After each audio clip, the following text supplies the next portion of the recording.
¿Cómo están? Empecemos.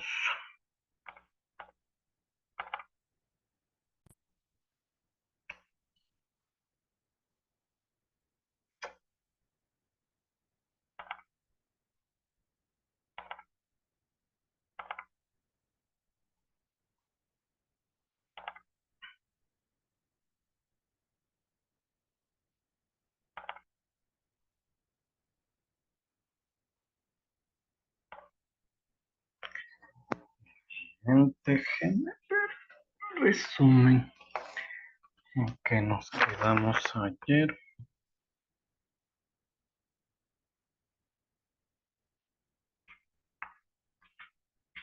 Dicen. Entonces, ayer empezamos con ya el análisis de técnicas de remediación biológicas, o también llamada bioremediación. Entonces, básicamente, vimos de manera muy sucinta, al menos, que este proceso de bioremediación se basa literalmente en usar microorganismos que pueden ser plantas, hongos, bacterias, naturales o modificadas genéticamente para eh, biodegradar, para biodegradar contaminantes. Entonces, en forma muy resumida, lo que se hace, y en palabras no tan técnicas, ¿sí? Para poderle entender de una manera más fácil, lo que se hace en los procesos de bioremediación es obligar, bueno, no obligar, sino fomentar sería la palabra adecuada, fomentar a que los microorganismos o las plantas en general usen los contaminantes como fuente de alimento. Es decir, se alimenten de los contaminantes y mediante el metabolismo de los microorganismos, pues los contaminantes van a ser biodegradados, es decir, rotos y van a ser transformados en componentes más pequeños y menos tóxicos. Entonces, yo les expliqué que, por ejemplo, la primera versión de un proceso de biodegradación se dio cuando en el 1930 más o menos los investigadores se dieron cuenta que algunos microorganismos eran capaces de biodegradar petróleo. Entonces les enseñé yo que pues había un símil entre lo que hacemos nosotros como seres humanos y lo que se pretende hacer en la bioremediación con los microorganismos. Entonces, nosotros también biodegradamos moléculas complejas, por ejemplo, me acuerdo que usé como ejemplo los carbohidratos de las frutas. Entonces, un carbohidrato es una molécula súper compleja, súper grande, que cuando nosotros la consumimos, pues nuestras células las logran metabolizar y las destruyen. Y de los carbohidratos, que es una molécula muy compleja, al final nosotros botamos CO2 y agua. Entonces pasamos de carbohidrato a CO2 y agua mediante una reacción biológica. Lo mismo se pretende hacer con los microorganismos. Los microorganismos, lo que se pretende es que usen estas moléculas de contaminantes que pueden ser complejas o tóxicas y mediante su metabolismo las biodegraden y las transformen en compuestos menos tóxicos, más pequeños. Y había dos caminos, ¿no? El que nos proponía, el que nos presentaba los microorganismos o las bacterias aerobias, las que usan oxígeno, que iban a transformar al final los contaminantes en CO2 y agua. Y la vía que nos proponían las bacterias anaerobias, es decir, las que no usan oxígeno, que iban a transformar eh, los contaminantes ya sea en metano o amoníaco, o los dos. Entonces, independientemente de cuál sea la vía, el fundamento de la bioremediación es que los microorganismos van a biodegradar, van a destruir el contaminante, la molécula de contaminante y la van a transformar en algo, en compuestos menos tóxicos. Entonces vimos que había una serie de opciones de bioremediación, ya sean in situ o ex situ, dependiendo de la aplicación que se quería. Y nosotros nos íbamos a enfocar en una de ellas, que es la que más se usa, al menos aquí en el Ecuador, que es el land farming, o el cultivo de tierra o biopilas, quieran llamarle. Entonces vimos que independientemente de la técnica de bioremediación que se escoja, es muy complejo el manejo de los microorganismos porque son muy susceptibles, solo aceptan ciertos rangos de condiciones de temperatura, pH, nutrientes, humedad, oxígeno. Entonces todos esos parámetros tienen que ser muy bien controlados, por lo que se requiere para la aplicación, pues, que se lo haga mediante gente bastante técnica o especializada. Entonces vimos algunos ejemplos, ¿no? De algunos contaminantes comunes y hicimos un análisis según las tablas de la EPA de si era bueno este método, qué tan bueno era, si era alto, bajo o no era bueno el método de degradación y qué condiciones aerobias o anaerobias se prefería para cada tipo de contaminante. Entonces me acuerdo que vimos algunos nomás, ¿no? Solo para recordar, por ejemplo, hidrocarburos minerales de cadena corta, muy bueno el método para la degradación. ¿Sí? Y preferentemente con bacterias aerobias o aeróbicas, como quieran ver. Y así pues ya tenemos todos los datos, al menos los más comunes que se han hecho hasta la fecha, de los tipos de contaminante y si son buena la técnica y en qué condiciones son las mejores. Entonces hemos visto eso. Analizamos un poco de los factores que afectan los procesos de bioremediación, que son estos de aquí: concentración de contaminantes, biodisponibilidad de contaminantes, características del suelo, el pH, potencial redox, nutrientes, temperatura. Entonces, como ya vamos a manejar seres vivos, microorganismos o plantas, ya el control de estos parámetros ya es crítico. Sí, porque se indicó o se explicó que los microorganismos son muy susceptibles, no aceptan eh, eh, condiciones o condiciones de temperatura, pH, nutrientes, humedad, etcétera, cualquiera. Tienen que ser condiciones óptimas que les permitan a los microorganismos multiplicarse, que esa es su función. El microorganismo no tiene cerebro, lo único que quiere es multiplicarse, es decir, dividirse para crear más microorganismos. Entonces eso lo tiene que hacer consumiendo sustrato, comida. Y dentro de esa comida, pues entra el contaminante como una parte, no solo contaminantes alimentarios, por eso hay que poner nutrientes, pero sí sería una parte, que es lo que nos interesa, que el microorganismo también comience a metabolizar algo del contaminante y mientras más bacterias haya, más contaminante pues va a ser biodegradado. Pero para eso hay que ponerle condiciones adecuadas, ¿no? Los microorganismos son muy susceptibles, son seres vivos. En pocas son seres vivos y los seres vivos no aceptan rangos muy bajos ni muy altos de estas condiciones de operación. Y determinamos que actualmente, entre toda la gama de procesos de remediación físicos, químicos y biológicos, los biológicos, es decir, la bioremediación, ocupan casi la mitad de los procesos que se usan a nivel mundial. Y la otra mitad pues serían entre procesos físicos y procesos químicos. Pero la bioremediación es una de las técnicas más preferidas porque literalmente es de las más amigables con el ambiente, porque estamos usando microorganismos que a la final, como van a consumir los contaminantes, no van a arrojar nada que se deba seguir remediando, como en el caso de algún otro método.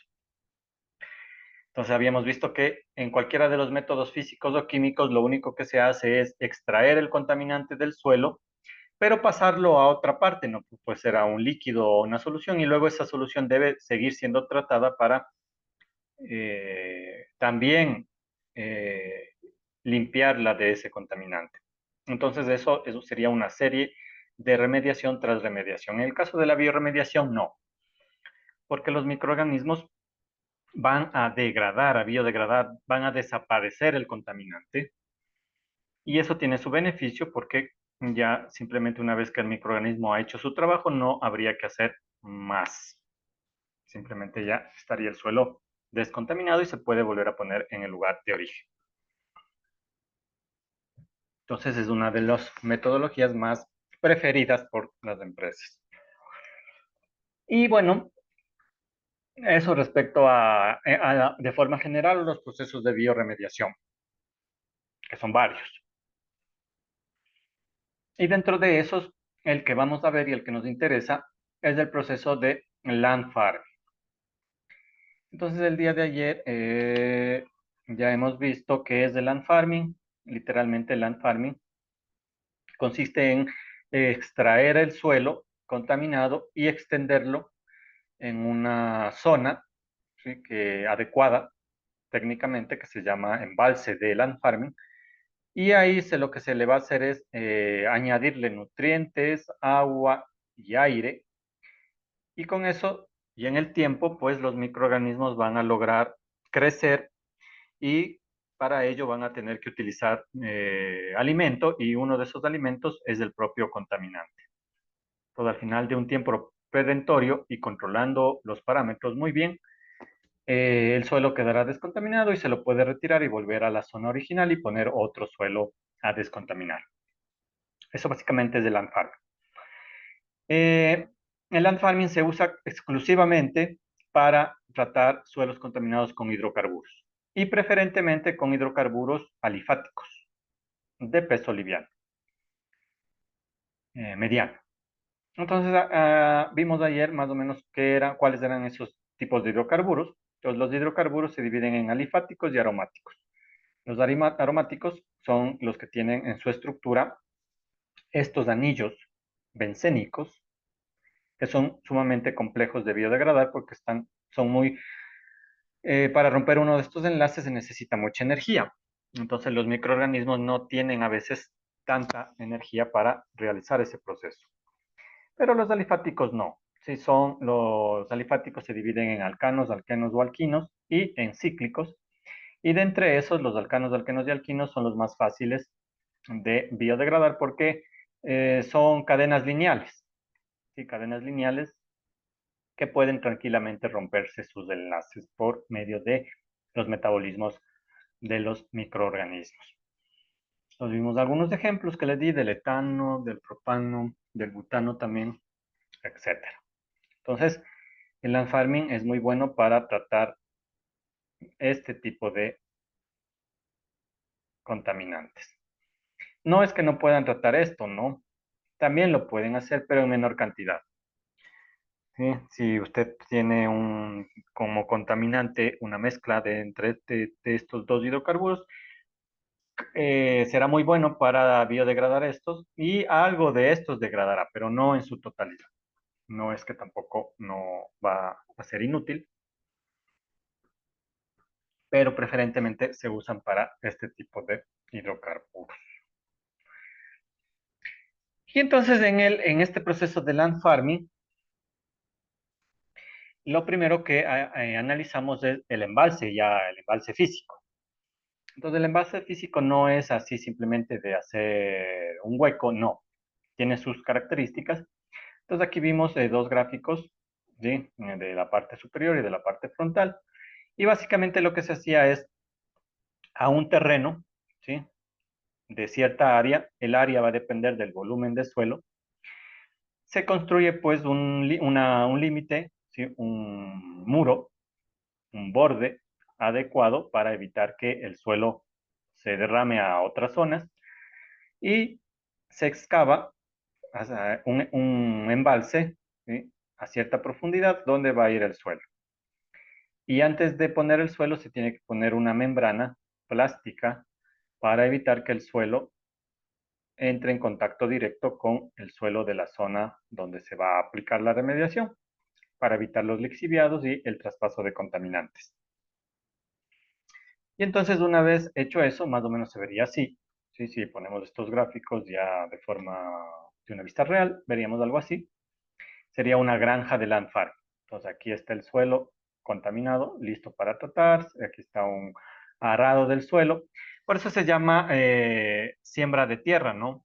Sembrado de tierra o land farming, porque es como que está sembrando algo, pero no está sembrando nada, simplemente está haciendo que los microorganismos vayan creciendo y para eso necesita meter oxígeno y la mejor manera de meter oxígeno es mediante el arado, porque el arado al mover el suelo entra aire de la atmósfera. Aquí están los bordes para evitar traspaso de suelo a zonas aledañas, pero esto es visto desde la parte alta, ¿no?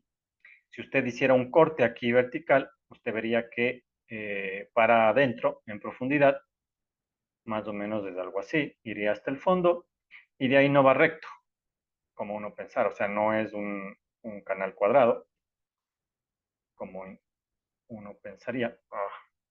Perdón.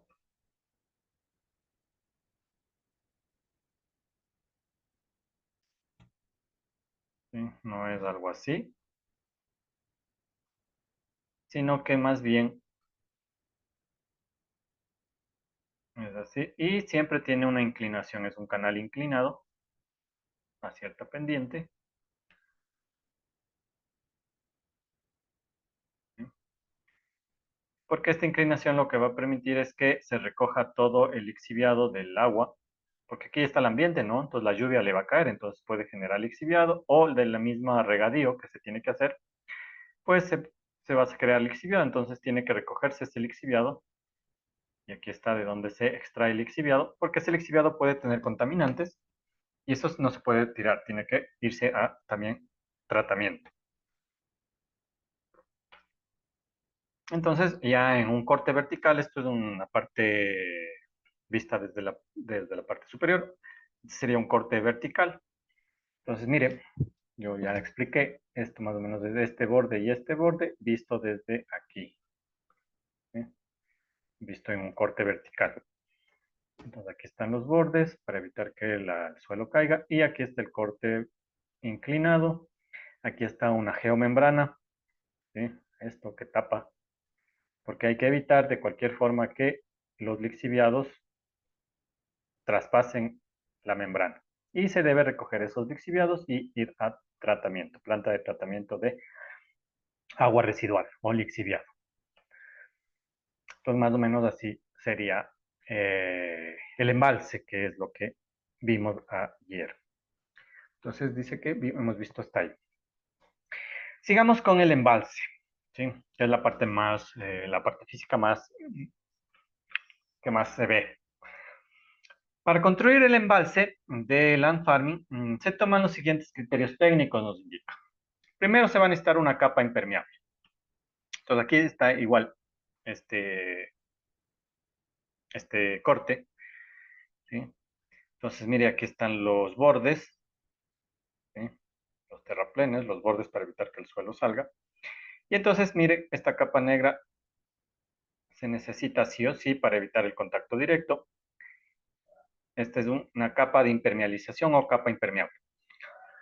Es necesario el uso para impedir lo que le digo, ¿no? Que los lixiviados del suelo contaminado entren en el suelo, en el suelo de la zona que se está usando para la remediación. Generalmente esto no es muy complicado, se usan lonas de plástico de polietileno de alta densidad, pero que se llaman geomembranas. Esto se encuentra en cualquier ferretería, ¿sí? De unos 5 a 2 milímetros de espesor, ¿sí? Y también se suele usar un poco de arcilla compactada de 60 a 90 centímetros de espesor o pavimento, ¿sí?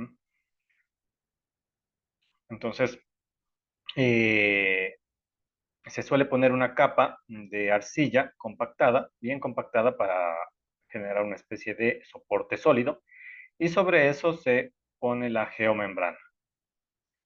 Y luego aquí ya se puede poner tranquilamente el suelo contaminante. contaminado. También se va a necesitar una red de drenaje, es decir, tubería que se va a tener que colocar al fondo para justamente recolectar los lixiviados. Mediante bombas se tiene que colectar esos lixiviados y también se debe hacer un lecho de arena con cierto grado de inclinación, es decir, se tiene que hacer un, un embalse que sea inclinado en profundidad, no tiene que ser un embalse plano, a eso se refiere, porque eso facilita la recolección de lixiviados, que es algo muy importante en este tipo de tratamientos. También se necesita una zona de tratamiento del suelo, ¿sí?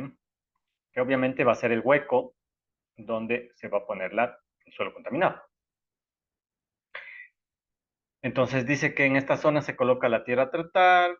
Se recomienda, aunque no es indispensable, pero se recomienda un tamizado previo para evitar que las piedras de gran tamaño dificulten las labores de volteo, porque va a tener que arar, ¿no? Ya sea manualmente o con maquinaria, pero va a tener que arar. Entonces, eh, no es necesario, indispensable, pero es bueno que se pueda tamizar. Y al final se necesitan terraplenes, es decir, bordes que impidan que el suelo pueda salir de la área de descontaminación. Entonces, estos terraplenes son necesarios para la protección contra la contaminación cruzada entre las unidades de tratamiento o pérdidas al suelo no contaminado, es decir, para evitar que de aquí salte, por ejemplo, al suelo no contaminado y contamine estas zonas. Entonces hay que evitar eso. Entonces, se necesita este terraplén que contenga el suelo contaminado dentro de la zona de descontaminación.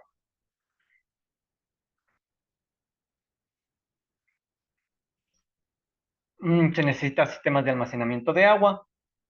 Entonces, la red de drenaje que se debe construir en el fondo para los lixiviados debe conducir a tanques de almacenamiento de lixiviados. O sea, estas tuberías con la bomba tiene que luego estar conectada a tanques de lixiviados, que luego va a tener que ir a eh, tratamiento. Y luego se necesita sistemas de control de procesos. A esto lo que quiere decir es que usted va a necesitar equipos que midan en tiempo real temperatura, pH, humedad, niveles de nutrientes, ¿sí? Porque tiene que ir controlando. Eso sí, tiene que ir controlando adecuadamente, porque si no, las bacterias van a empezar a morir. Puede llegar el punto en que falle el tratamiento. Y esto pues tiene su costo. Entonces, si falla, tendría que volver a empezar y vamos a tener problemas de rentabilidad. Entonces, sistemas de control de procesos, equipos de control.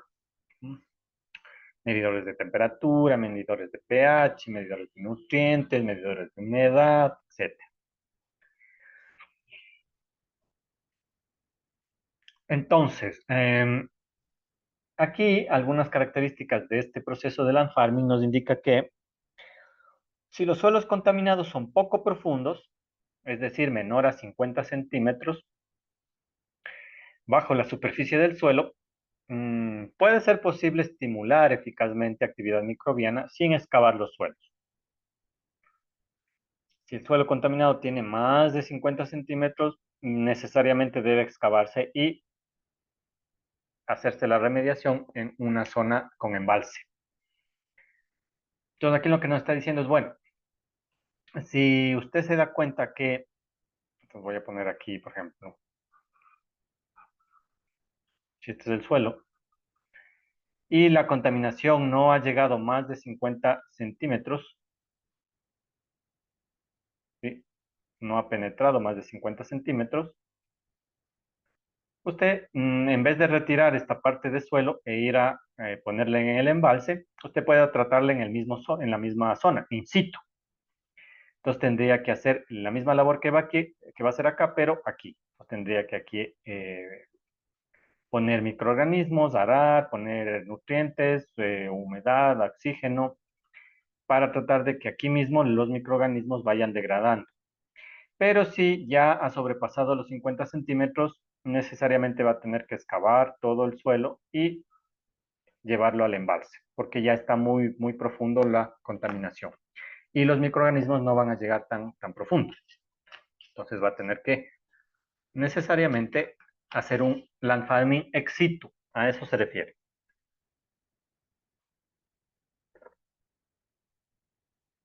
¿Cómo vas a ver si está en 50 centímetros o más? Tiene que hacer muestreo. Un muestreo a ciertas profundidades y mandar al laboratorio para ver la concentración de contaminantes y ver si hasta qué profundidad ha llegado. Entonces nos dice que el petróleo contaminante, porque recuerden, land farming casi es exclusivo para suelos contaminados con petróleo, con hidrocarburos. Entonces el petróleo contaminante será retirado dependiendo de sus fracciones. Lo que nos quiere decir aquí es que, bueno, usted sabe muy bien que el petróleo es una mezcla de distintos componentes. Dentro del petróleo hay distintos componentes. El proceso va a ir retirando cada uno en más o menos medida, dependiendo de qué tipo de fracción es o qué tipo de los componentes del petróleo es. Por ejemplo, los componentes más ligeros, ¿sí? Si los más volátiles, por ejemplo, la gasolina está dentro del petróleo, tienden a eliminarse por evaporación durante los procesos de aireación de tierras agrícolas, es decir, labranza o arado, y en menor grado, degradados por la respiración microbiana. Entonces aquí hay un problema porque se deben seguir regulaciones, pues se emiten COPs, compuestos orgánicos volátiles. ¿Qué quiere decir eso? Me voy a ir a esta imagen para ayudar. Déjenme quitarle para volver a usarle. Lo que quiere decir es, mire, suponga que aquí tiene un suelo que está contaminado con petróleo. El petróleo no es un compuesto, ¿sí? No tiene fórmula química, no es un compuesto, es el nombre que se le da a una mezcla de varios compuestos. Entre esos compuestos, por ejemplo, usted tiene la gasolina, que es la más liviana, tiene el diésel, ¿sí? Tiene el queroseno, tiene los aceites, tiene el asfalto, etcétera. Entonces, por ejemplo, aquí lo que le está diciendo es, mire, si bien el suelo está contaminado con petróleo, realmente lo que está contaminado es con todo esto. Entonces, las bacterias van a actuar de distinta manera conforme cada tipo de componente del petróleo. Entonces, nos está explicando, por ejemplo, para todos los que sean más livianos, o los más livianos, o los más volátiles, ¿sí? Los microorganismos como que ni siquiera van a poder acceder a ellos, porque, por ejemplo, la gasolina que esté dentro del petróleo, como es volátil, cuando usted airee, o sea, are la tierra, como es tan volátil, la gasolina se va a evaporar. Se va a evaporar más rápido de lo que los microorganismos puedan acceder a la gasolina para biodegradar. Entonces, lo que le está diciendo es que básicamente, si aquí hay mucha gasolina, ¿sí? Si el suelo está contaminado con mucha gasolina, más va a producirse evaporación de la gasolina de lo que se va a producir biodegradación. Entonces aquí tenemos un problema, que es lo que le dice, porque claro, aquí está usted emitiendo contaminante atmosférico, gasolina que es un compuesto orgánico volátil. Entonces aquí como que no es muy bueno, si es que usted sabe que tiene mucha gasolina, ponerlo al ambiente. Va a tener que, si quiere usar land farming, va a tener que tapar esto y poner extractores o absorbedores de gasolina para cumplir con las regulaciones de emisión al aire. Es lo que le dice. Luego, los productos de gama media, por ejemplo, el diésel y el queroseno, ¿sí? Que son más pesados que la gasolina, ya no son tan volátiles. Entonces, esos, como ya van a quedar en la tierra, pueden acceder a ellos los microorganismos y eso sí los puede biodegradar. Entonces, por eso nos decía que el land farming es bueno para hidrocarburos de peso mediano, por ejemplo, diésel, queroseno, etcétera. Y los componentes ya más pesados, que ya no son volátiles, por ejemplo, aceites, lubricantes, asfaltos, etcétera, como no se evaporan, van a quedar dentro de la tierra, pero como son tan pesados, tan grandes las moléculas, los microorganismos van a tener mucha dificultad en biodegradarlo, entonces van a demorar más tiempo, mucho tiempo. Van a poder biodegradar, pero hay que darles tiempo. ¿Sí? Y ya si es que hay moléculas mucho más grandes y pesadas, como los asfaltos, ¿sí? Los gasóleos, etcétera, eso sí ya van a requerir tiempos ya mucho más largos para degradarse. Entonces, de esto va a depender de qué es lo que más tenga ese contaminante, el tiempo que demore el proceso de lanzar.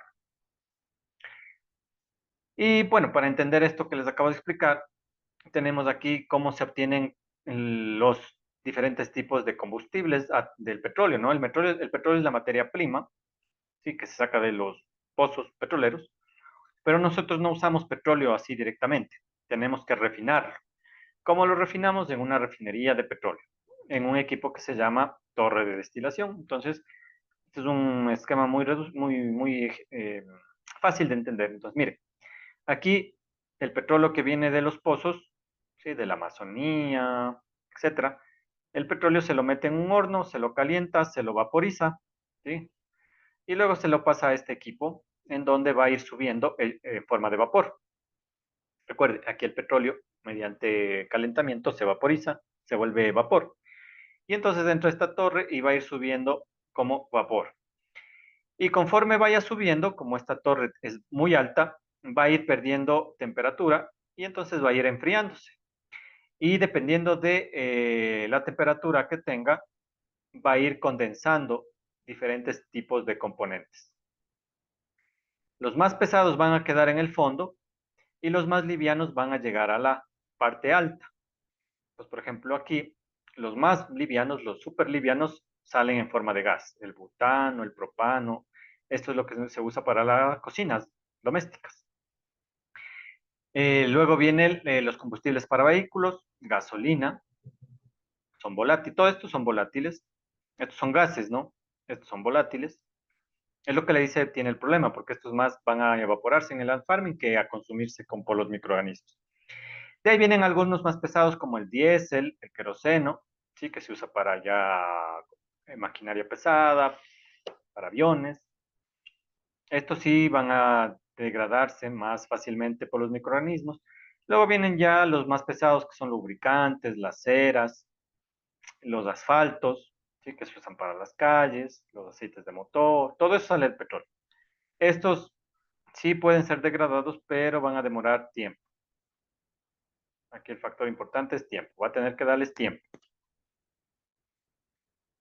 ¿no? Entonces, cuando uno dice que un suelo está contaminado con petróleo, con hidrocarburo, tiene que entender que en realidad lo que tiene es una mezcla de todo eso. ¿Sí? ¿En qué proporciones? Pues eso ya depende del tipo de petróleo.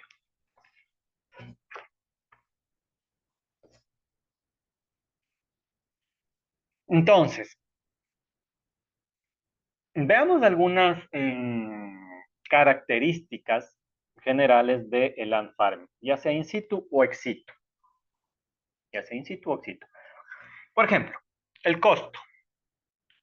Es una comparativa entre hacer land farming in situ en el mismo sitio o ex situ. Es decir, llevarlo a una zona, donde se ha construido un embalse de land farming. En relación al costo, obviamente, hacerlo en el mismo lugar es bajo, porque no tiene que excavar ni hacer nada, ni construir nada. En ex situ, es decir, usando un embalse de land farming, es alto. Obviamente, requiere remoción del suelo, in situ no, ex situ sí. Y la aplicación de la tecnología, es decir, del método de microorganismos, va a ser directamente en el lugar afectado si es in situ, y si es ex situ va a tener que reubicar los residuos contaminados en la planta de land farming. Ahora, todo pareciese indicar, según esta tabla, que lo mejor sería hacerlo in situ. Eso tiene su ventaja siempre y cuando, y esto hay que ponerle ojo, si el límite de la contaminación, como ya indicamos, es menor a 50 centímetros de profundidad. Y en los casos en los que no se requiera una intervención inmediata o una remediación inmediata. Si se cumplen esos dos criterios, es mejor usar in situ. Si alguno de los dos no se cumple, de ley hay que usar land farming ex situ. Entonces, a lo que se refiere es, si el contaminante no ha sobrepasado los 50 centímetros de profundidad y no se requiere que la remediación sea inmediata o rápida en todo caso, puede tranquilamente usar un land farming in situ. Pero si ya está a más de 50 centímetros de profundidad o usted requiere que la remediación sea en un tiempo bastante rápido, no le va a servir in situ, tiene que ser ex situ. Porque in situ, el land farming in situ conlleva un tiempo muy largo. Por ejemplo, comparando en tiempos in situ y ex situ, más o menos sería de 1 a 3. Por ejemplo, si de in situ usted le lleva más o menos unos 2 años para poder remediar un suelo de un contaminante cualquiera, ex situ eso le llevará 6 meses. Entonces, mire, de 2 años a 6 meses. Entonces, si usted no tiene problemas de esperar para remediar el suelo y no tiene este problema de 50 centímetros de profundidad, tranquilamente puede usar in situ. Pero generalmente las empresas lo que quieren es hacer una remediación rápida para cumplir con las normas legales, entonces se van por el lado del land farming ex situ. En cuanto a los microorganismos, hay muchos tipos de microorganismos, cada uno adecuado para cierto tipo de hidrocarburo contaminante. ¿Sí? Por eso le indica que los microorganismos que se usen en land farming dependerán o variarán según el tipo de hidrocarburo presente, ya que los hidrocarburos, dependiendo de sus características, serán más o menos resistentes a la biodegradación. Pero en forma general, tenemos tres tipos de microorganismos que se pueden usar. Las bacterias, como los bacillus, pseudomonas, actinomicetos, son las que más se hallan en los suelos. ¿Sí? Entonces, uno podría favorecer el crecimiento de alguno de estos o de todos y tratar de que vayan consumiendo el hidrocarburo, si es que ese hidrocarburo les sirve a estos para metabolizar. El pH debe estar en 4,10, ¿sí? Para cualquiera de estos, y son capaces de sobrevivir ante una inundación del terreno, es decir, el agua no les afecta mucho. Microorganismos endógenos, es decir, de las zonas propias del suelo. Estos son bioremediadores a los cuales se le establece condiciones óptimas para mantener la actividad, desarrollando su capacidad máxima para la descomposición contaminante. Es decir, usted puede usar en el land farming microorganismos que sean propios de la zona, que son endógenos, o microorganismos que son traídos de otra zona y añadidos al suelo, que son exógenos. Lo preferible es usar endógenos. Así usted no está usando bacterias o microorganismos que no pertenecen a la zona. Lo que habría que hacer, como dice aquí, es ponerles condiciones las más óptimas posibles, ¿sí? Las mejores condiciones de temperatura, pH, agua, nutrientes, oxigenación, para estimular que estos microorganismos crezcan y consuman el contaminante. Pero esto no siempre es posible, porque estos microorganismos puede que sean muy difíciles de tratar o que estos microorganismos endógenos no sean capaces de biodegradar este hidrocarburo. Ahí hay que acudir, en cambio, a los microorganismos exógenos, es decir, a traer microorganismos específicos de otras zonas que no hay en ese suelo y añadirle a ese suelo para que crezcan ahí y degraden el contaminante. ¿Sí? Ventajas y desventajas del land farming. Ventajas. Pues es un sistema sencillo. Obviamente, como usted ve, simplemente es excavar un pozo, ponerle un impermeabilizante, vertir ahí la tierra, controlar temperatura, aireación, nutrientes, pH y durante un tiempo hacer que el microorganismo consuma el contaminante. Relativamente sencillo, no necesita equipos complicados, ni mucha inversión, etcétera. Otra ventaja, el tiempo más o menos dura entre 6 hasta 24 meses, de 6 a 2 años, dependiendo si es in situ o ex situ. Los ex situ son más rápidos, tenderán a 6 meses, los in situ tenderán a 2 años. Otro, alta efectividad en suelos contaminados con hidrocarburos. Por eso es la técnica preferida para contaminación por hidrocarburos. Utiliza equipos sencillos, es competitiva en costos, muy competitiva en costos y rendimientos, mejora cualidades físicas de los suelos. Este es bueno, porque claro, en lugar de alterar las propiedades del suelo, como está usando microorganismos, los microorganismos ya vimos en las unidades iniciales que fomentan, ¿sí?, el desarrollo del suelo, mejoran las calidades del suelo. Entonces sería un plus por el uso de microorganismos, mejora el suelo. Porque recuerden, los microorganismos al final del día son materia orgánica. Entonces, cuando el microorganismo muera, va a usted tener el suelo ya lleno de materia orgánica. O sea, muy, muy, muy, muy fértil. Encima que está descontaminado, va a estar más fértil. La técnica que permite mayor control en tratamientos biológicos in situ. Entonces, lo que dice aquí es, bueno, si usted quiere hacer un land farming in situ, pues también es más fácil de controlar in situ que otro tipo de técnicas. Aunque más controlable es ex situ, pero si usted quiere hacer in situ, también tiene sus ventajas de control. Desventajas. La bioremediación generalmente no se puede hacer 100%, máximo se puede llegar al 95%. Y no más bajo de 0,1 ppm de contaminación. Si usted por norma requiere que sea más del 95 o menos del 0,1 ppm de concentración de contaminante, no lo va a conseguir con land farming. Habría que usar, después de land farming, habría que usar una técnica extra que permita bajar los niveles. Otra desventaja. Esta es importante. Cuando la concentración de contaminantes es mayor a 50.000 ppm, que recuerde de balance de materia y energía, si hay 50.000 ppm no debería usarse ppm, ¿no? Por ejemplo, aquí este libro está haciendo mal uso de las unidades. Aquí debería usar mejor porcentaje, ¿no? Esto, pasado porcentaje, sería 5% el peso. Entonces, si el contaminante está en concentraciones mayores al 5% en peso, o bueno, 50.000 ppm, no le va a servir este método, porque ya habíamos quedado que, y eso está aquí, recuerde, en los factores que afectan la bioremediación, la concentración de contaminantes.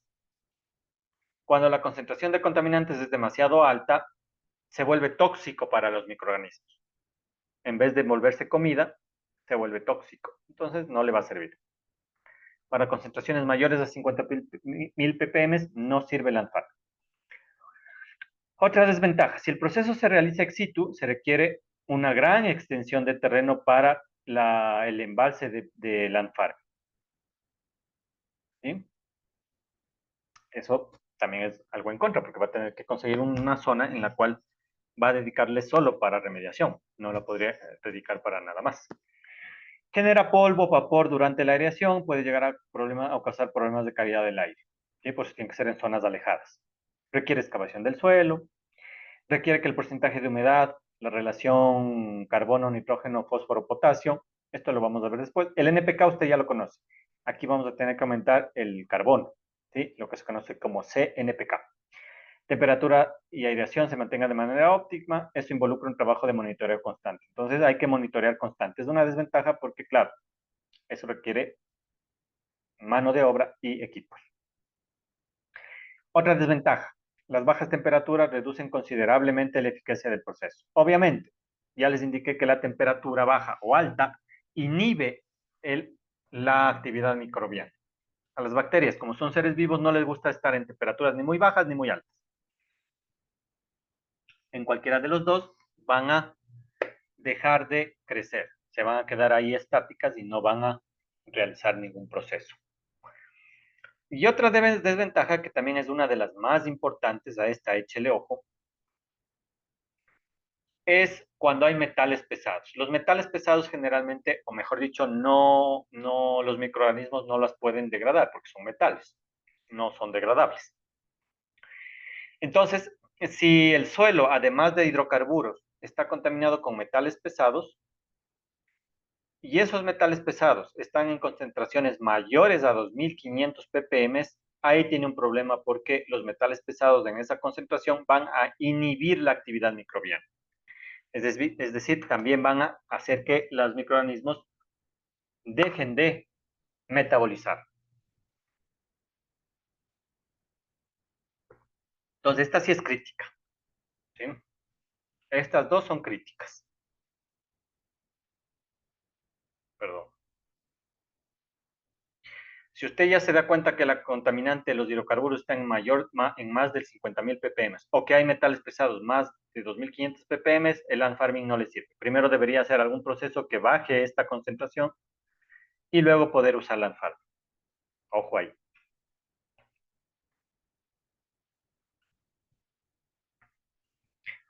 ¿Qué parámetros fundamentales gobiernan el land farming?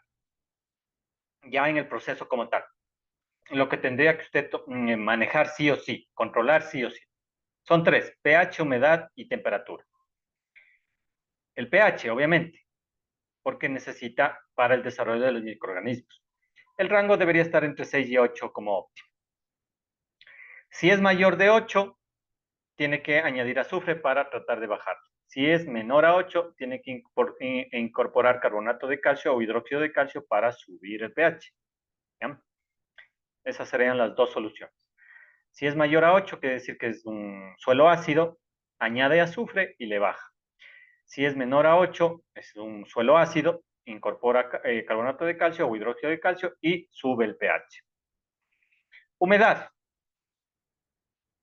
porque necesita el desarrollo para el desarrollo de microorganismos, porque es el que usa el microorganismo para atrapar los nutrientes y el oxígeno en la célula.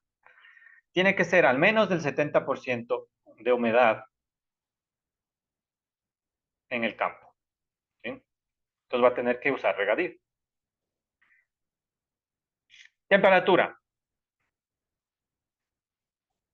Influye en la velocidad de degradación, es decir, la temperatura lo que hace es activa para que los microorganismos aceleren su metabolismo o disminuyan su metabolismo. Las temperaturas más adecuadas entran entre 20 y 40. Ahora, esto es un rango, ¿no? Porque depende del tipo de bacteria, del tipo de microorganismo. Algunas bacterias serán de 20 a 25, otras de 30 a 35, etcétera. Eso tiene que ver con el tipo de bacteria, eso ya está en bibliografía. Simplemente hay que ver qué bacteria va a usarse y qué temperatura es la óptima. Y hay que controlar esos parámetros. Estos serían los tres parámetros fundamentales que hay que controlar en el proceso de land farm. Y para terminar este CF, ya lo que nos interesaría sería cómo más o menos es el proceso general de land farm. En qué etapas más o menos secuenciales se divide. Y eso está aquí puesto. Entonces, las etapas de land farming son en este orden al menos. Primero, dosificar nutrientes, ¿no? Es decir, hay que ajustar la proporción de carbono, nitrógeno y fósforo. Eso va a necesitar que usted añada fertilizantes de uso agrícola para acelerar el proceso de biodegradación. Fíjese que aquí no estamos hablando del NPK, sino que estamos usando este parámetro: carbono, nitrógeno, fósforo. ¿Sí? Cuando hagamos el ejercicio vamos a ver esto. Luego, hay que asegurar una buena oxigenación del material. Es decir, tener unas condiciones adecuadas de oxígeno, porosidad, textura, disponibilidad de contaminante. Eso va a requerir arado o labranza. ¿Mm? Luego, hay que mantener la humedad. Hay que usar riego. Luego, hay que aplicar un caldo bacteriano. Es decir, hay que aplicar, si es que las bacterias no son suficientes, las que estén en el suelo, hay que aplicar bacterias extra de lo que se conoce como un caldo bacteriano, que se aplica directamente sobre el suelo para fomentar la acción microbiana. Y luego hay que retornar el material tratado una vez que ya esté remediado, para lo cual hay que hacer análisis de TPH. TPH significa hidrocarburos totales de petróleo, es decir, los hidrocarburos que haya en el petróleo. Así se llama generalmente a nivel de laboratorio o de norma. Cuando se refiere a petróleo, no se lo nombra como petróleo como tal. No se le dice contaminante petróleo, no, se le dice TPH porque el petróleo tiene una mezcla de distintos componentes. Y sobre todos esos es sobre los que nos estamos refiriendo. Entonces se les conoce como TPHs, hidrocarburos totales de petróleo. ¿Sí? o Total Petroleum Hydrocarbons, porque está en inglés. Entonces, este es el parámetro que hay que analizar. Aquí lo que nos está diciendo es que, bueno, usted va a iniciar el suelo con un TPH, con una concentración de TPH, ¿sí? La concentración de TPH es la concentración de contaminante de petróleo.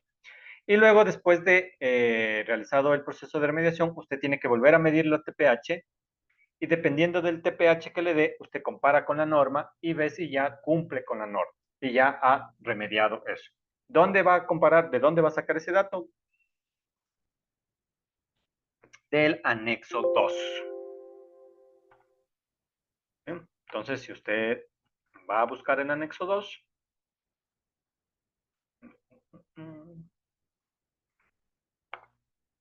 en la tabla del anexo 1 y 2, y usted está tratando suelo contaminado con hidrocarburo, entonces usted después de la remediación tiene que comparar con este criterio, ¿no? Entonces ahí se va. Parámetros de inorgánicos no, porque el petróleo es orgánico, entonces tiene que ir a los orgánicos.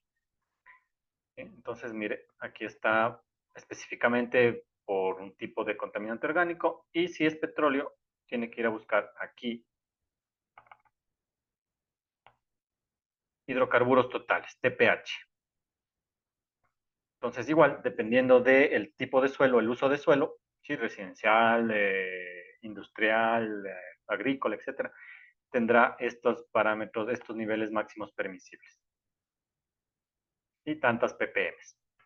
Entonces, usted, una vez que ha hecho la remediación, toma una muestra de suelo, manda al laboratorio, pide que le midan los TPHs y compara con esto para el tipo de suelo.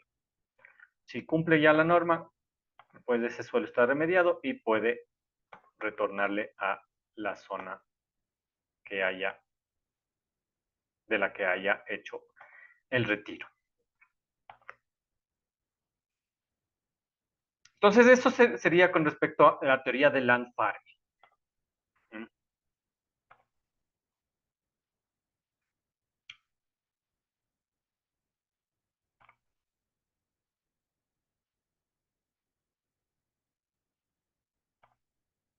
Entonces, para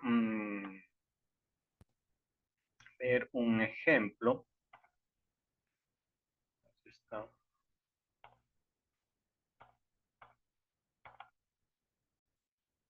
aquí hay un video de un ejemplo pequeño de land farming, ¿no? Veamos este.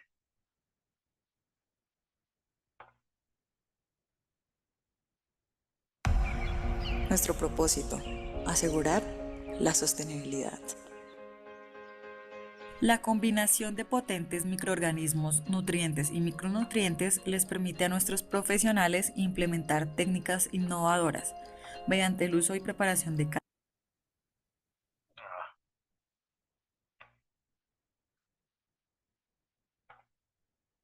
Ahí está.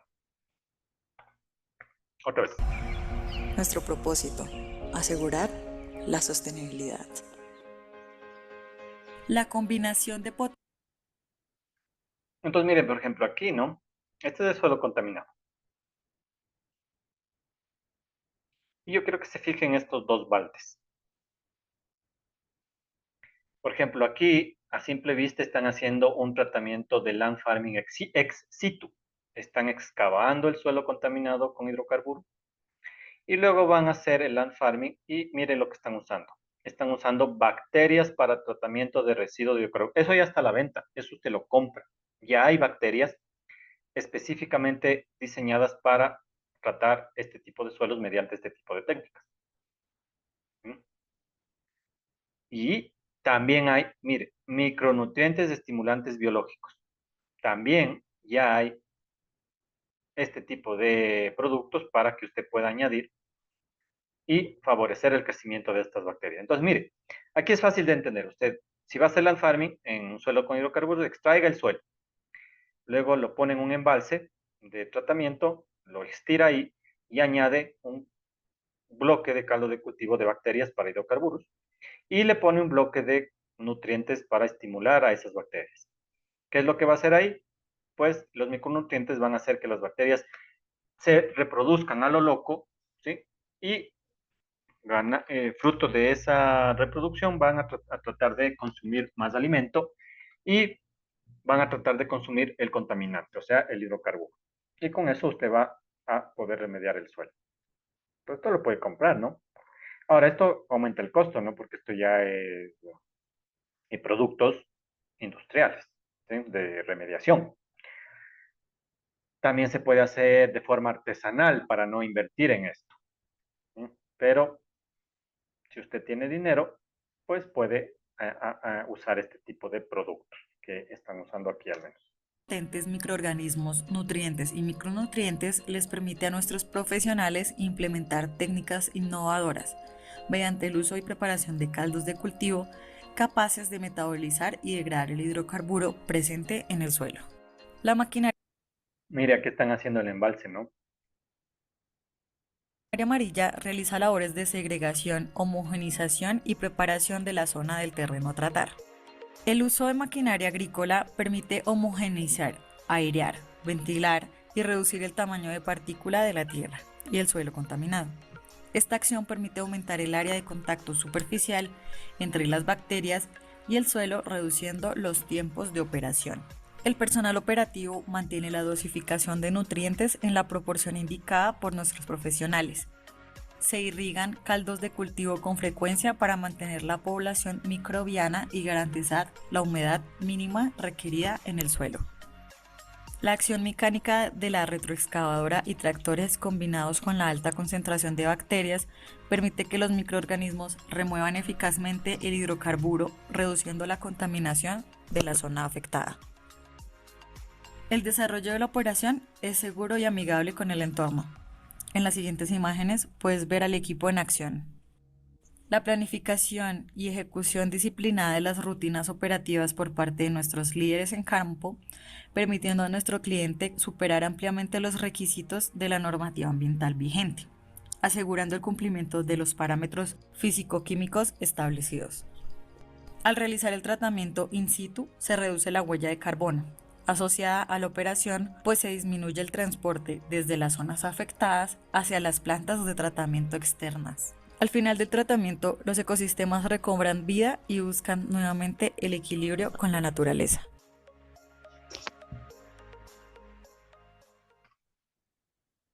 ¿Ya?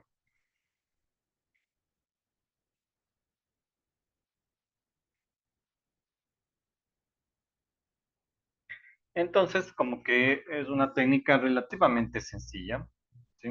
Comparado con otras. Y como que es de que las que más se prefiere. Entonces, eso sería con respecto al CF13, ¿no? A, es de bioremediación y introducción al Land Farm. Ya vimos el video. Entonces, antes de ver el caso, vamos a ver la guía del EPA, de la EPA, ¿sí? De la Organización Ambiental Estadounidense, que más o menos ya nos da una guía si se va a usar Land Farming. Entonces, aquí nos dice Land Farming Evaluation Process, ¿sí? El flujo que habría que seguirse de trabajo para un proceso de evaluación de Land Farming. Entonces, mira, aquí nos dan como una guía, ¿sí? De qué es lo que usted más o menos debería hacer, ir haciendo, mejor dicho, si es que va a aplicar un proceso de land farming. Entonces, por ejemplo, leamos, dice, ¿qué tiene que hacer? Primero, identificar las características importantes del suelo, es decir, hacer una caracterización del suelo. ¿Qué es lo que tiene que caracterizar del suelo? Es decir, ¿qué es lo que tiene que pedir al laboratorio que le analice? La densidad poblacional de los microorganismos. Es decir, todos los suelos tienen bacterias. Eso téngalo por seguro. El problema es saber el número de esas bacterias, o sea, cuántas bacterias hay. Si hay muchas bacterias, la biodegradación va a ser más fácil porque, claro, hay una gran cantidad de bacterias. Si hay pocas bacterias, va a ser problemático porque lo que va a tener que hacer es aumentar bacterias, es decir, por ejemplo, comprar estos caldos de bacterias porque tiene pocas bacterias. ¿Sí? Entonces, lo primero que necesita es un análisis microbiológico que le determine cuántas bacterias, la población de microbacterias. ¿Cuál es el pH para saber si es ácido básico y ver si mete azufre o mete hidróxido de calcio? ¿Cuánta humedad tiene para saber cuánta agua va a necesitar aumentar? ¿Cuál es la temperatura? ¿Cuál es la concentración de nutrientes? ¿Cuál es la textura del suelo? Todo eso tendría que usted saber al inicio. Luego va a tener que hacer una serie de preguntas, ¿sí? En una serie de concatenaciones, ¿no? Por ejemplo, aquí la primera pregunta que le recomienda la EPA, ¿no? Esto es solamente recomendaciones, pero vale la pena analizarlo. La primera pregunta que se debería hacer es, las bacterias que están ahí en ese suelo, ¿sí? Están en una proporción que sean más de 1000 colonias de unidades formadoras de colonia. Ya le expliqué ayer qué es la unidad formadora de colonia, ¿no? Recuerde, uno no puede medir bacterias individuales. Uno lo que mide es cuántas colonias de bacterias aparecen por gramo, por ejemplo, de suelo. Entonces, por ejemplo, aquí lo que le dice la EPA, lo que recomienda es, compare con 1000. 1000 sería el dato óptimo, ¿sí? Hay más de 1000 unidades formadoras de colonia por gramo de suelo en ese suelo que usted está tratando de hacer. Si hay una ventaja. Siguiente pregunta. ¿El suelo tiene un pH de 6 a 8? Si es que lo hay, siguiente pregunta. ¿Tiene ese suelo suficiente capacidad de aireación o es pobre en aireación? Entonces, mire, es un rango de preguntas que usted va contestando, ¿no? Si en alguna de estas usted se da cuenta que no tiene ese rango, entonces, ¿qué tiene que hacer? Por ejemplo, tomemos este caso. Usted hace la medición y le da menos de 1000 unidades formadoras de colonias por gramo de suelo. No tiene la cantidad suficiente. ¿Qué es lo que tiene que hacer? Tiene que hacer estudios de biotratabilidad para ver algún rango, si puede usted mejorar ese rango, lo que le dice aquí. Tendría que ver análisis para incluir más bacterias. ¿Sí? Si es que ya tiene muchos parámetros que no cumple, ¿qué le dice? Entonces va a ir ahí añadiendo, y al final, si es que hay muchos parámetros que no va cumpliendo, le dice pare. Stop, pare. Land farming no va a ser efectivo como una tecnología de remediación. Y aquí hasta le ofrece una opción, ¿no? Sí, por ejemplo, váyase mejor por la opción de una desorción térmica, que es otro tipo de técnica de remediación física, ¿sí? Es una de las que no vimos. Usted la puede, si le interesa, ver en internet e investigar. Entonces, mire que es una serie de concatenaciones que uno tiene que ir viendo, ¿no? Veamos el camino de si todo va bien. Hace el análisis del suelo, le dan que hay más de 1000 unidades formadoras de colonia por gramo, el pH está adecuado entre 6 y 8, el tipo, la textura del suelo le permite para que sea fácil de airear. La siguiente pregunta sería, ¿la humedad está entre el 40 y el 85%? Supongamos que sí. La siguiente es, ¿la temperatura está entre 10 y 15? Supongamos que sí. La siguiente sería, la concentración de nutrientes, y este sí es importante, la concentración de nutrientes tiene un radio, una relación carbono, nitrógeno, fósforo, que cumpla entre 110.1 y 100.105. Este es un dato que vamos a usar en el ejercicio, por ejemplo. Téngale cuenta en esto. Entonces aquí lo que le dice es, bueno, mire, si usted ya cumple todos estos parámetros, ¿sí? Suficientes bacterias, el pH adecuado, suficiente aireación, humedad adecuada, temperatura adecuada, ahora sí ya tiene que preocuparse por tener la cantidad de nutrientes adecuados. Y la cantidad de nutrientes está relacionado con la relación que debe haber entre la cantidad de carbono, la cantidad de nitrógeno y la cantidad de fósforo. El potasio no se le toma mucho porque no es muy crítico. Para land farming, lo más crítico es cuánto carbono hay, cuánto nitrógeno hay y cuánto fósforo hay. Y ese radio, esa relación debe estar este rango. Debe estar entre 110.1 o 100.105. Si cumple entre estos dos o cae dentro de estos dos, dentro de este rango, usted tiene la adecuada cantidad de concentración de nutrientes. Y puede seguir al siguiente análisis. En el caso de que no, pues tendría que hacer estos tratamientos o, en el caso definitivo, usar otra técnica porque el land farming no es adecuado. Entonces, mire, luego de que usted ha hecho el análisis del suelo, esto solo es el análisis del suelo para ver si el suelo es adecuado para land farming. Si usted ya nota que el suelo es adecuado para usar land farming, ahora tiene que preguntarse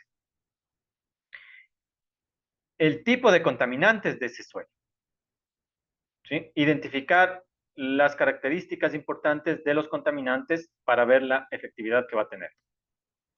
Entonces, igual no. ¿Es gasolina lo que hay o es otro componente volátil? ¿no? Si es que sí es, ya tenemos problemas porque es volátil, entonces necesita algún tratamiento de control. Si no, tiene contaminantes que sean biodegradables.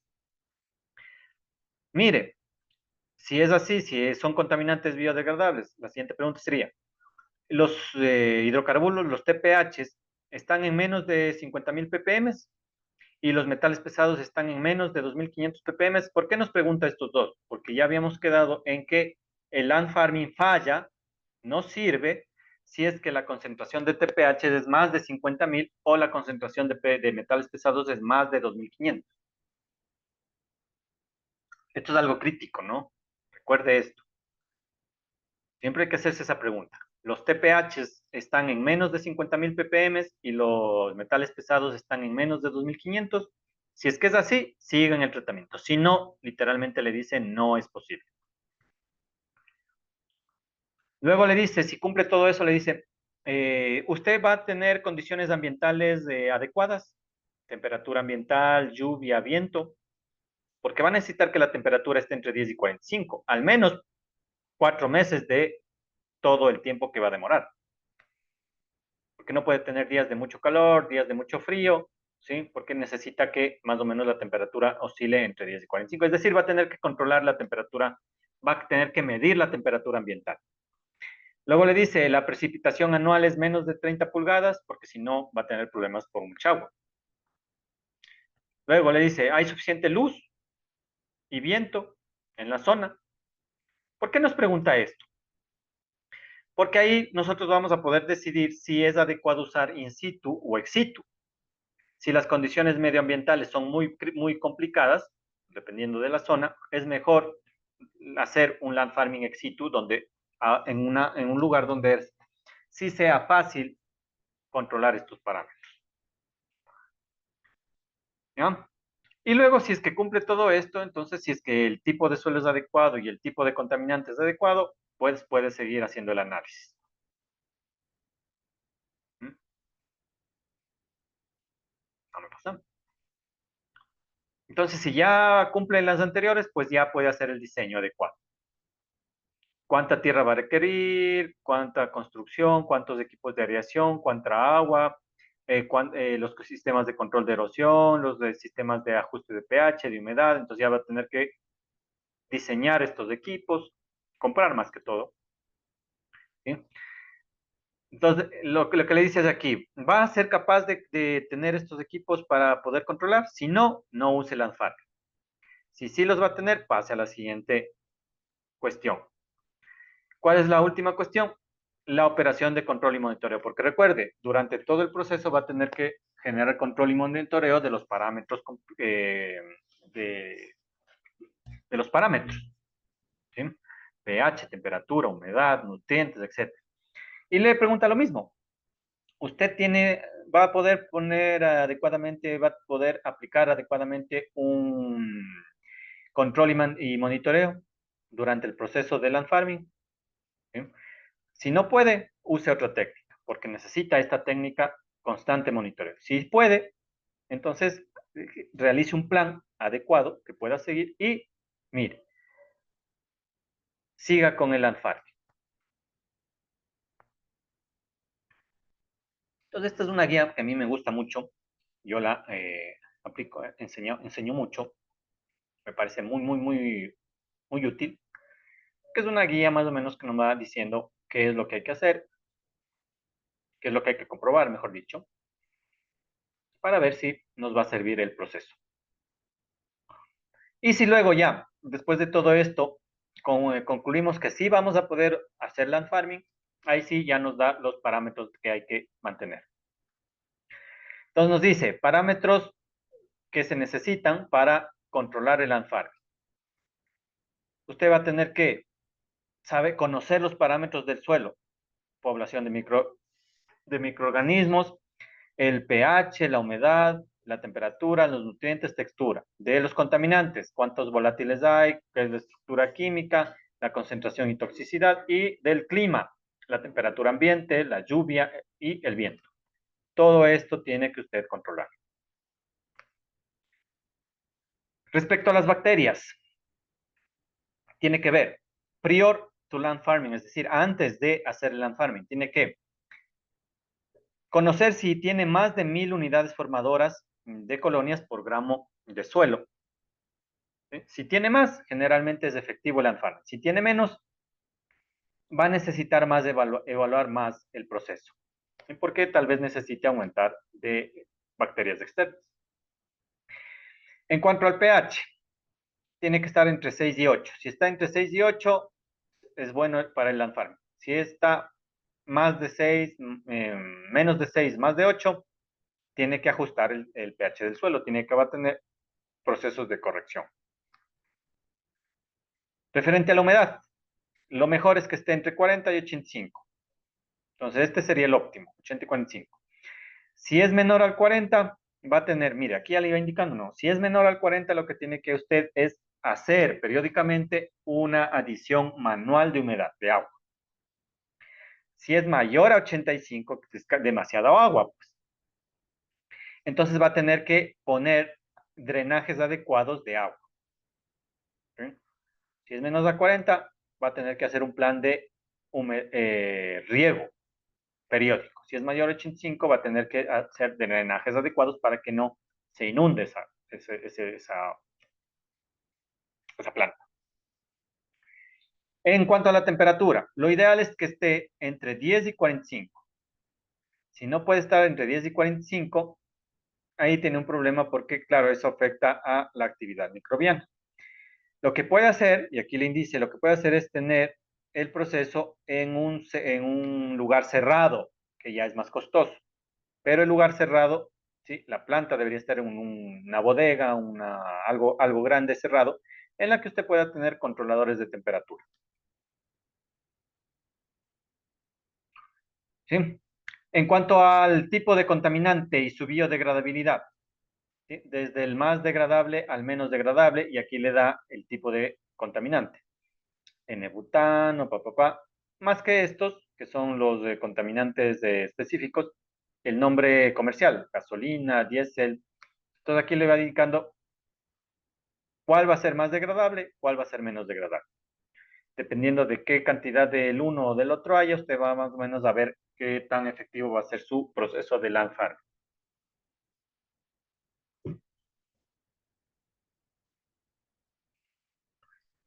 Igual, concentraciones de contaminantes peligrosos, por ejemplo.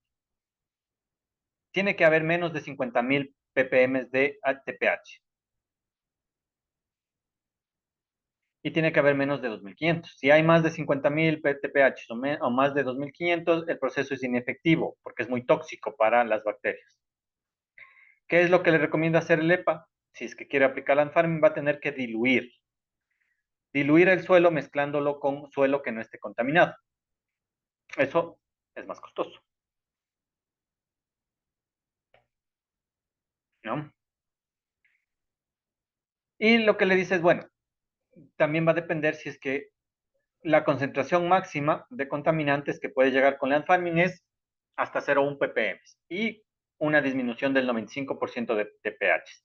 Si usted quiere reducciones más altas o concentraciones más bajas, no va a poder hacerlo con land farming, ¿no? Entonces, mire que esta guía es muy buena. Yo siempre la he usado. Porque más o menos le va indicando el proceso general, ¿no? De cómo sería usted lo que debería preguntarse, hacer un análisis previo y los parámetros ya específicos, ¿sí? Los valores específicos, ¿no? ¿Cuál es la cantidad adecuada de bacterias? ¿Cuál es el pH adecuado del suelo? ¿Cuál es la humedad adecuada del suelo? ¿Y qué hacer en los casos en los que no haya ese óptimo? ¿Cuál es la temperatura adecuada del suelo? La degradabilidad. ¿Qué concentraciones son tóxicas? ¿Qué hacer? ¿Sí? Etcétera. Entonces, este es una buena guía de la EPA, que está en inglés, lamentablemente sí, pero se entiende al menos, que nos ayudaría a analizar si nos va a salir bien el proceso de land farming. Ahora, esta sería la teoría en cuanto a la técnica de land farming. Lo que nos interesa ahora es aplicar ya un caso de land farming, ya un caso real. O sea, ¿qué deberíamos nosotros hacer si queremos aplicar ya land farming en un caso real que se haya presentado de contaminación por hidrocarburos? Recuerde, el land farming es para hidrocarburos, no vaya a aplicar en alguna otra cosa, ¿no? Entonces, para poder ver esta aplicación paso a paso, yo me he valido de este caso, que es un paper de la Politécnica,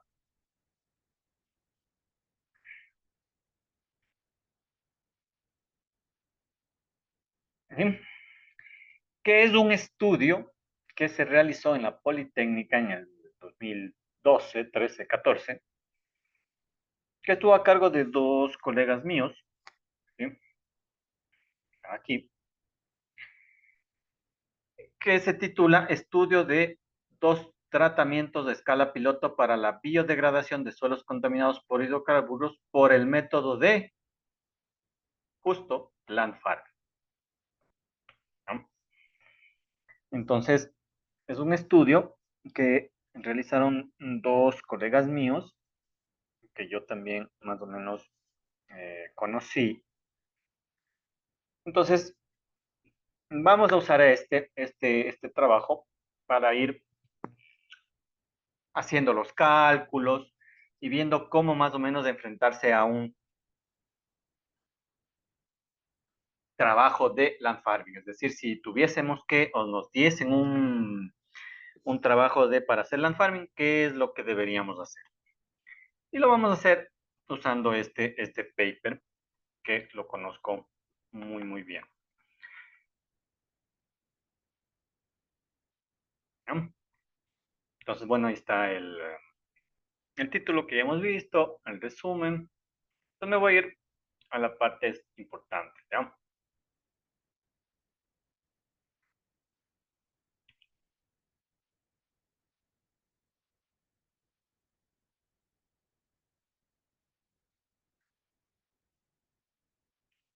Ya. Entonces,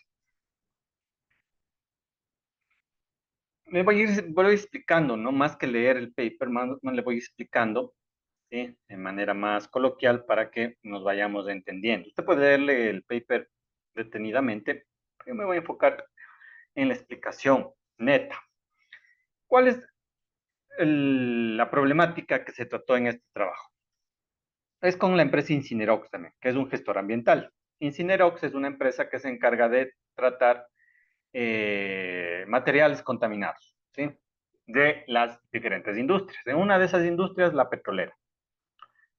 Si alguien vive en el oriente, en Sucumbíos, ahí hay una planta de Incinerox. Entonces, dentro de los contaminantes que manejaba o maneja Incinerox, están los lodos de los pozos petroleros. Entonces, esos lodos, ¿sí? Están cargados de hidrocarburo, obviamente. Entonces, las empresas, ¿sí? De perforadoras, lo que hacen es, ellos no tratan porque no tienen licencia para tratar, no son gestores ambientales como vimos en la normativa, ¿no? Entonces, lo que tienen que hacer es de ellos acumular esos lodos y luego mandarlos a gestores ambientales autorizados, uno de ellos Incinerox.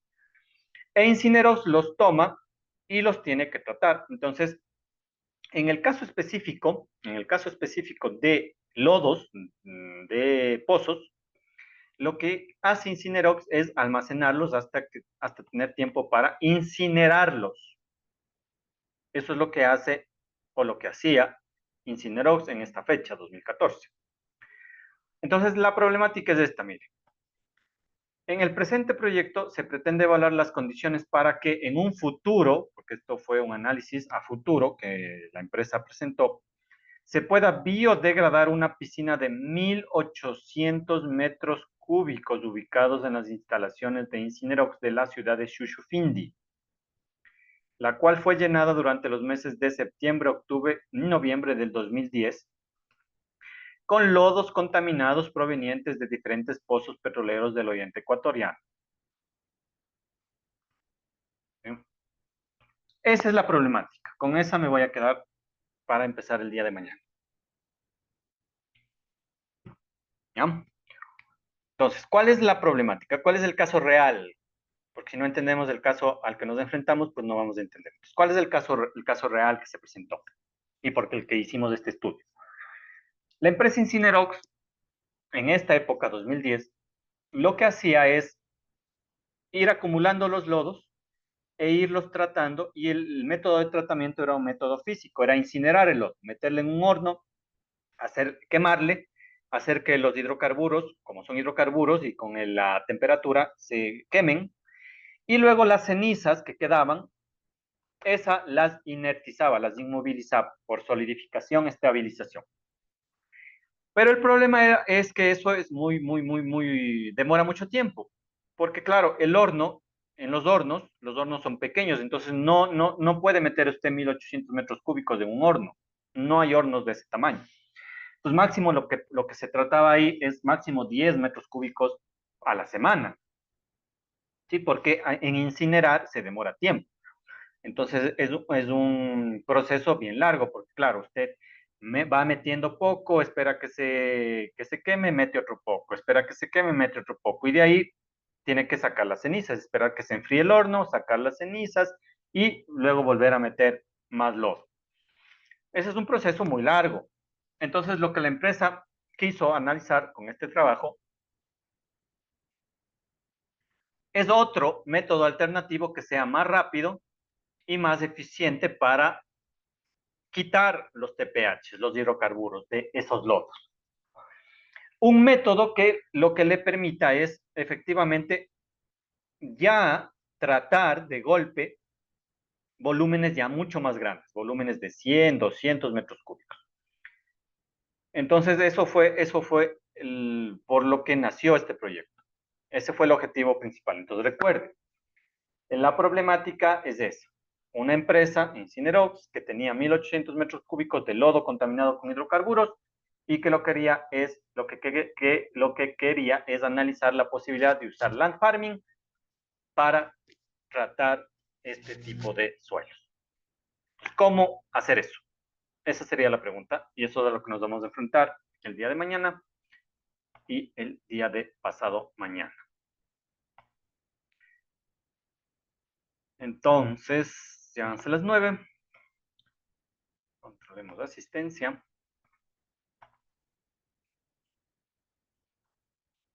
Vamos. Alejandra, Johnny y Nidia.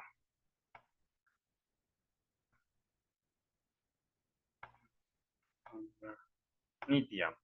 ¿Alguien tal vez sabe algo de sus compañeros Hugo o Adriana? Inge, buenas noches. Hugo me escribió, me dijo que el internet está muy malo, no podía conectarse. Ya. Y tal vez Adriana. Adriana no me ha escrito.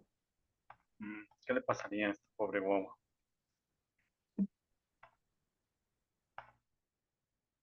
Va a tener problemas de asistencia porque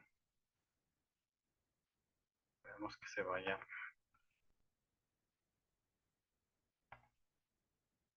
¿Ya? Entonces, recuerden eso que acabamos al final de decir, ¿no? La problemática a la que nos vamos a enfrentar el día de mañana y el pasado mañana. cómo tratar 1.800 metros cúbicos de lodo contaminado con hidrocarburos de los pozos del Oriente. ¿Ya? Eso sería el día de hoy, chicos. Nos vemos el día de mañana. Que tengan buena noche y me despido.